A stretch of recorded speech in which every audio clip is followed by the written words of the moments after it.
결혼 50주년을 맞아 한 노부부가 하루 온종일 손님 대접하느라고 점심도 굶고 늦은 저녁을 하게 됐습니다. 남편이 막 구운 빵을 꺼내서 양쪽 귀퉁이 2개를 잘라내서 접시에 담아서 아내에게 내밀자 아내가 화를 내면서 이렇게 말했습니다. 나 못 먹어. 지난 50년 동안 그 딱딱한 양쪽 껍데기만 주더니 결혼 50주년이 오늘 저녁 맞아. 그걸 날 줘? 나도 말랑말랑한 그 빵 속 좀 먹고 싶어. 자기는 밤낮 속만 먹고 나는 50년 동안 빵 껍데기만 먹었어. 억울해.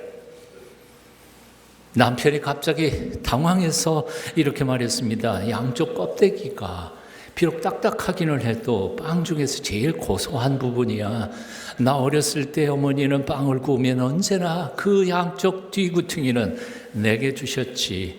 결혼 후 내가 제일 먹고 싶어하는 그걸 언제나 당신에게 양보했는데 그렇게 싫으면 왜 한 번도 싫다고 말하지 않았어?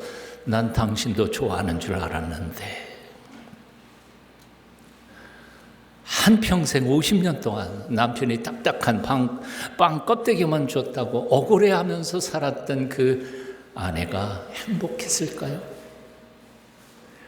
아내가 뭘 좋아하는지도 모른 채 자기가 좋아하는 거 아내가 좋아할 줄 알고 평생을 그렇게 살았던 남편이 정말 행복했을까요? 사랑했으면서도 서로를 잘 몰라서 불행했던 한 노부부의 이야기. 메닷 라즈라고 하는 사람이 쓴 세상을 바꾸는 작은 관심이라는 책 속에 나오는 재미있는 이야기입니다. 웃픈 이야기죠. 웃을 수도 없고 슬픈 이야기죠. 화성에서 온 남자, 금성에서 온 여자라는 책이 있습니다. 말귀를 못 알아듣는 남자, 지도를 못 보는 여자라는 책도 있습니다. 이 모든 게 다 뭘 얘기합니까? 남자와 여자가 참 달라도 굉장히 많이 다르다 하는 것을 얘기하고자 하는 책들이죠. 우리는 서로를 잘 안다고도 하지만 사실 우리는 서로를 너무 모르면서 살고 있습니다. 그러면서도 서로를 잘 아는 것처럼 착각하며 서로에게 상처를 주며 섭섭해하면서 그렇게 살아가고 있습니다. 모르면 인생이 불행해집니다.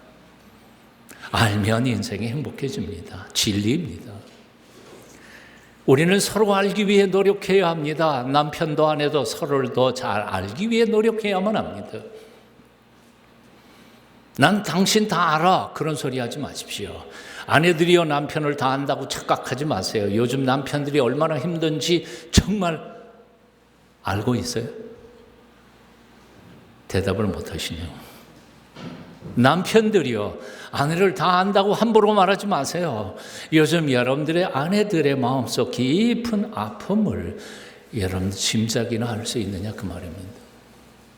많은 아내들이 남편과 말이 통하지 않는다고 호소를 합니다.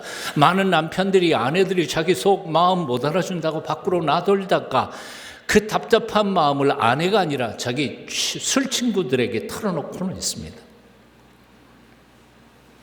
행복한 인생을 살기 위해 우리가 할 수 있는 아주 간단한 일이 있습니다. 그것은 상대방의 말에 귀를 기울이는 것입니다. 간단한 걸 우리는 못해요. 입을 다물고 상대방의 말을 듣는 훈련이 필요하다는 겁니다. 자꾸 듣다가 보면 이해가 되고 이해하게 되면 사랑하게 되고 사랑하게 되면 행복해지는 것이 우리의 인생입니다. 한번 따라해 보실래요? 아는 만큼 행복해진다. 별로 공감을 안 하시는 것 같은데요. 아는 만큼 행복해져요. 이것은 비단 부부관계만이 아닙니다. 인생 전부가 다 그렇습니다. 아는 만큼 삶이 편리해집니다. 아는 만큼 삶이 풍성해집니다. 아는 만큼 삶이 행복해집니다. 셰익스피어와 톨스토이 그리고 도스토옙스키의 작품들을 읽는 사람은 그만큼 인생을 폭넓고 깊게 이해할 수 있는 법입니다. 책을 읽어야 하는 이유가 뭘까요? 지식을 쌓는 게 아니에요. 인생 넓고 깊게 생각하고 행복하게 살기 위해서요. 세잔과 고흐와 렘브란트의 그림들을 감상하고 레오나르도 다빈치의 그림과 조각상들의 아름다움을 볼 줄 아는 사람들, 바하, 핸델, 베토벤의 음악을 들을 줄 아는 사람들은 그만큼 인생이 풍요해집니다. 음식을 단지 뱃속을 채우는 수단이 아니라 그 맛을 즐길 줄 아는 사람들은 김치 한 조각, 사과 한 잎에도 행복해질 수 있는 겁니다.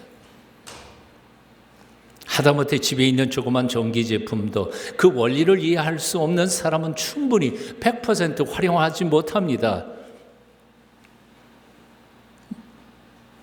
똑같은 핸드폰을 가지고도 어떤 사람은 별의별 걸 다 합니다. 음악 듣고 동영상 보고 인터넷하고 문자도 날립니다. 문자도 그냥 문자, 조그만 거 이렇게 손가락 하나 가지고 이렇게 조그만 기판을 하는 게 아니고 요즘에는 뭐예요? 받아쓰기 기능합니다. 우리 집사람이 몇 달 전에 받아쓰기 기능 그 신기하다. 시리야, 딸내미한테 문자 보내줘. 시리가 대답합니다. 뭐라고 보낼까요? 오늘 3시에 너희 집에 간다. 호텔하고 그냥 가요. 아직도 모르는 사람들도 있는 것 같아요. 그래서 요 조그만 데 키보드를 다 켜고 글자 틀리고 뭐 별의별 짓을 다 해. 그냥 두고 시리야 부르면 누구한테 전화해줘. 그러면 전화 걸어줘요. 이름이 똑같으면 이 사람한테 전화할까요? 저 사람한테 전화할까요? 그리고 물어봐. 세상 좋은 세상이야. 모르면 불편해요. 이러고 있어. 그래서 우리는 매사에 무슨 일이든지 알아야 합니다. 열심히 배워야 합니다. 눈에 보이는 자연의 원리들이나 눈에 보이는 가재 도구들을 다루는 기술만이 아니라 눈에 보이지 않지만 우리 인생을 복되게 살아가는 삶의 원리들을 더 배워야 하고, 눈에 보이지 않지만 우리를 지으신 창조주 하나님과 그분이 세워놓으신 영적 원리들을 알아야 합니다. 배워야 합니다. 모르는 사람들은 모르는 만큼 불편하게 살 것입니다. 모르는 만큼 불안해하고 모르는 만큼 걱정하면서 살아갈 것입니다. 그러나 아는 사람들은 아는 만큼 신나게 인생을 살고 풍성하게 살고 행복하게 살 것입니다. 유학 시절에 저하고 같이 같은 학교에서 공부하던 목사님 한 분, 교수님 한 분 계세요. 딸들만 셋인가 그래요. 우리 집엔 딸만 둘이지만 그 목사님이 어린 딸들을 혼내주는 방법이 있었어요. 그 본관이 조그만 어린 딸을 들어가지고 잘못하면 이렇게 들어서 뺑뺑 돌리는 거지. 이렇게 뺑뺑. 뭐 조그마니까 돌릴 수 있었겠죠. 그러면 아이들이 얼마나 무서워합니까? 무서워하니까 그걸 또 벌 준다고 하지만 뭐 한두 번은 무서워하지만 결코 놓치지 않을 거라고 생각하니까 딸들은 너무 행복해하는 거, 재미있는 거죠. 그게 게임이 돼버린 거예요. 둘째 딸내미가 뭔가 잘못을 했어요. 그래서 그거 딱 들고 돌리고 있는데 그 아이가 얼마나 무서워하겠습니까? 마침 큰 딸내미가 화장실에서 나오면서 문 열고 이렇게 나오는데 그 장면을 본 거죠. 그런데 그 순간에 화장실 안쪽에 보니까 욕조에 물이 가득 찼어요. 찰랑찰랑. 그랬더니 하나 더 보태서 이 목사님 뭐라고 그랬냐면 이런 거예요. 너 저 욕조에다가 집어넣는다. 그랬더니 이 딸내미가, 어린 딸이 새파랗게 질려가지고 옆으로 지나가는 언니한테 부탁을 한 거예요. 언니야, 나 살려줘.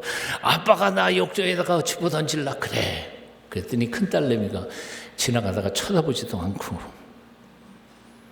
걱정 마, 아빠는 못 던져. 그러고니 지방으로 쑥 들어가다. 무슨 얘기인고 하니 어린 딸은 아직도 아빠하고 산 날이 그렇게 많지 않아서 아빠를 못 믿는 거죠. 그러나 큰 딸은 아빠하고 산 날 마주 물어보다니까 아빠 그럴 리가 없어. 던지지도 못해.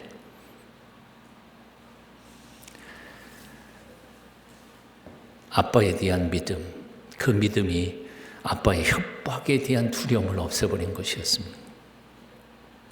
오늘날 너무나 많은 성도들이 하나님이 전능하신 분이시라는 것을 몰라서 세상을 너무 두려워하면서 살아가고 있습니다.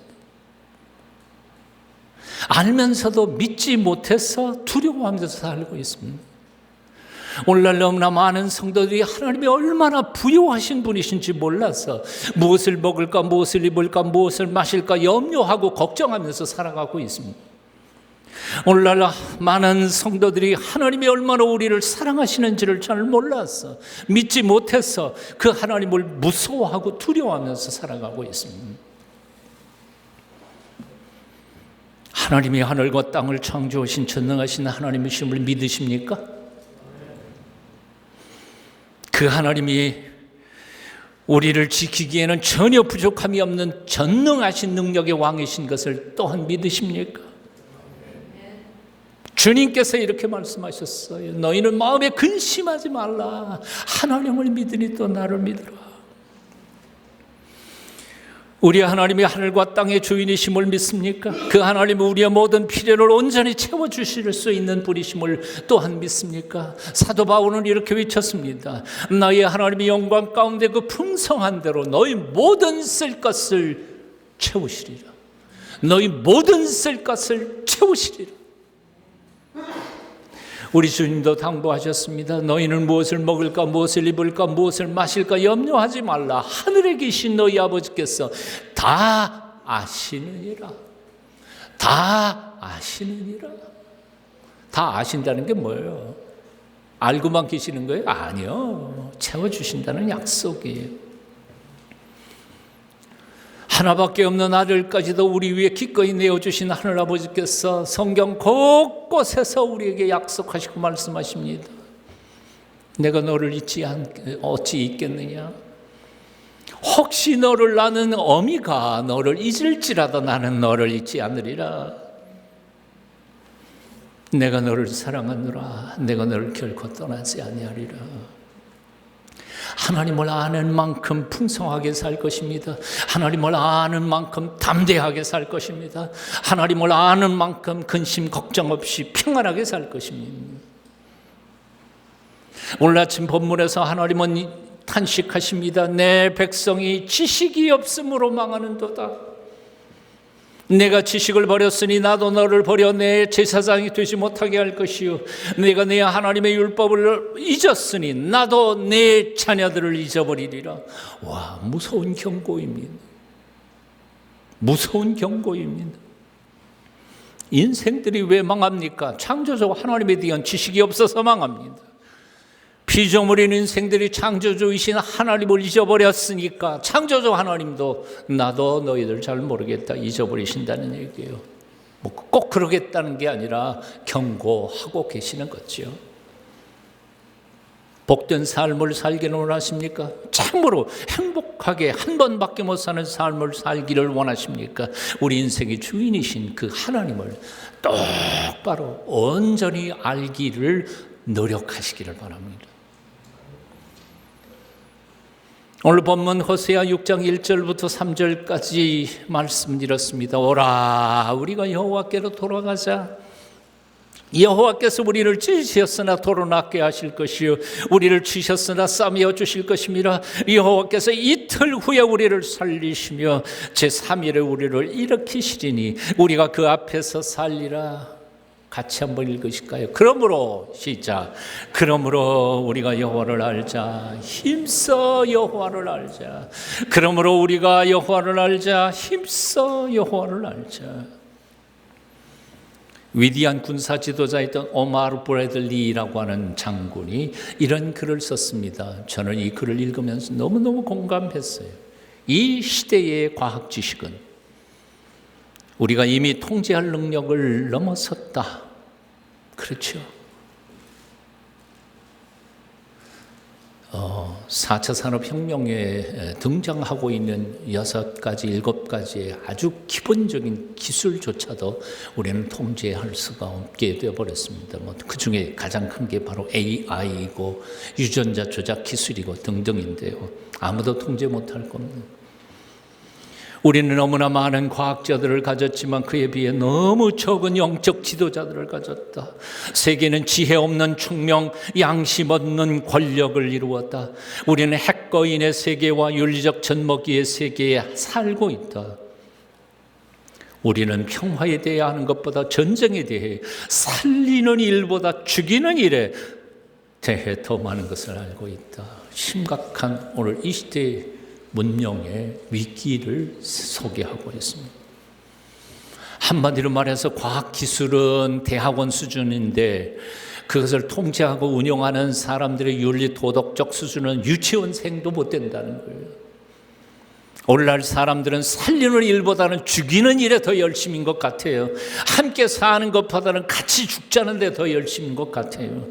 오늘날 사람들은 상식적으로 뭔가를 생각하기보다는 비정상적으로 분노 조절을 못하고 불뚝불뚝하면서, 그렇게 원수진 것도 아니기도 길거리 가다가 그냥 사람 죽이고 살리고 차로 들이받고 불 지르고 이상한 세상을 살고 있습니다.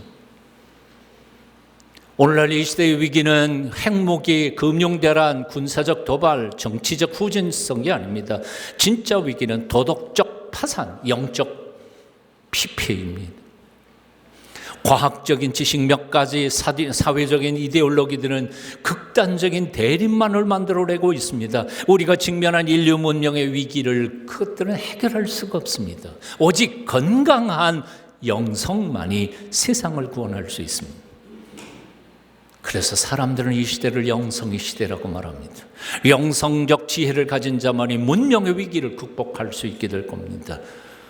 오늘날 교회의 가정에, 직장에 영적인 사람들, 기도하는 사람들이 필요합니다. 인간의 논리로 서로 삿대질하면서 싸우고 비판하는 사람들이 아니라 모든 것 다 덮어주며 서로를 품고 사랑할 수 있는 십자가 영성의 사람들이 필요합니다. 돈을 많이 가지고 있으면서도 돈 냄새 피우지 않는 사람, 많이 배웠으면서도 그 모든 것들을 사도 바울처럼 배설물로 여길 수 있는 겸손한 지식인들, 지성인들, 권력의 자리에 앉아 있으면서도 오히려 민초처럼 약한 이들을 섬기는 영성의 사람들이 필요합니다. 우리 모두 인생의 주인이신 하나님께 돌아가야 합니다.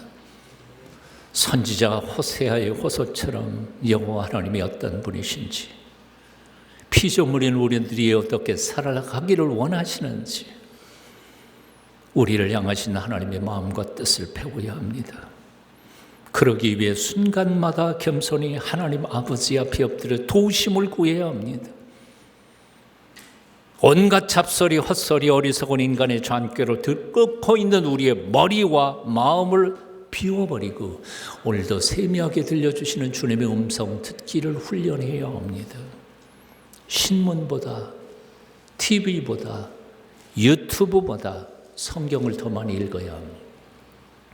정치 평론가들의 논평보다 하나님의 말씀에 더 많이 귀를 기울여야 합니다. 시간을 쪼개서 살아계신 하나님 앞에 엎드려 도우심을 구해야 합니다. 그럴 때 하나님께서 우리를 회복시켜 주실 줄로 믿습니다. 우리들의 가정, 직장, 교회들을 새롭게 만들어 주실 줄로 믿습니다. 우리가 하나님께 나아가는 두 가지의 통로가 있습니다. 첫째는 기도, 둘째는 말씀입니다. 기도는 내가 하나님께 내 사정을 아뢰는 것이고, 말씀은 하나님께서 당신의 뜻을 내게 말씀하시는 겁니다. 이렇게 내가 하나님께 기도하고 하나님께서 내게 말씀하신 것을 듣는 것을 가리켜서 큐티라고 표현하고, 이 큐티보다 조금 더 깊이 훈련한 것을 말씀 묵상 기도, 영성 훈련에서 렉치오 디비나라고 하는 훈련입니다. 오늘은 사순절 셋째 주일입니다. 지난 2000년 동안 우리 신앙의 선배들은 이 경건한 계절에 영적인 훈련에 전념했습니다.